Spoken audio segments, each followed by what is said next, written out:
NCP नेता अजीत पवार को चाचा शरद पवार से बगावत किए 5 दिन हो गए हैं, लेकिन महाराष्ट्र में सियासी ड्रामा जारी है।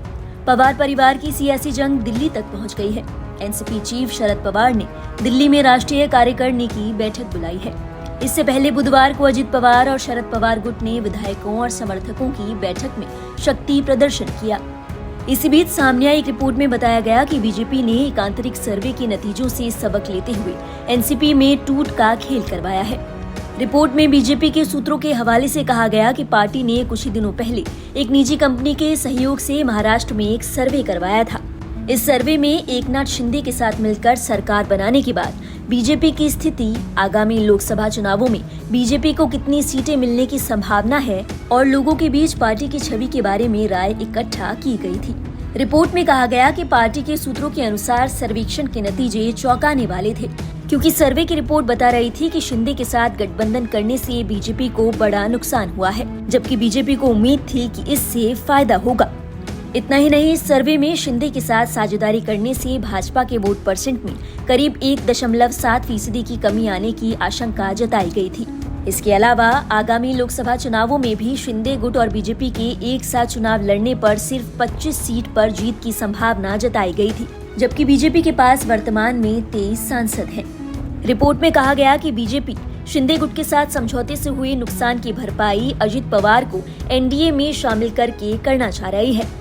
अजीत पवार 2 जुलाई को चाचा शरद पवार से बगावत कर महाराष्ट्र की एकनाथ शिंदे सरकार में शामिल हो गए थे। उन्होंने डिप्टी सीएम पद की शपथ ली और उसके साथ एनसीपी के 8 विधायकों ने मंत्री पद की शपथ ली, लेकिन विभागों के बंटवारे पर अब भी पेच फंसा है। वहीं दूसरी ओर अजीत पवार की बगावत के बाद अब ये लड़ाई एनसीपी पर दावे को लेकर पहुंच गई है। दोनों गुटों ने चुनाव आयोग में याचिका दाखिल कर एनसीपी पर दावा किया है। फिलहाल इस मामले में और भी कई सियासी रंग देखने के लिए मिलेंगे और ये भी हो सकता है कि ये सियासी वार पलटवार विधानसभा चुनाव तक चले, क्योंकि इस साल विधानसभा चुनाव होने हैं। वहीं शरद पवार के पोते और एनसीपी विधायक रोहित पवार भी दावा कर चुके हैं कि लोकसभा चुनाव और विधानसभा चुनाव दिसंबर में हो सकते हैं। ये लोकसभा इलेक्शन ये दिसंबर में हो सकते हैं और महाराष्ट्र का जो इलेक्शन जो अक्टूबर 2024 में वो भी लोकसभा के साथ होगा। और इसका मुख्य कारण कर्नाटका है।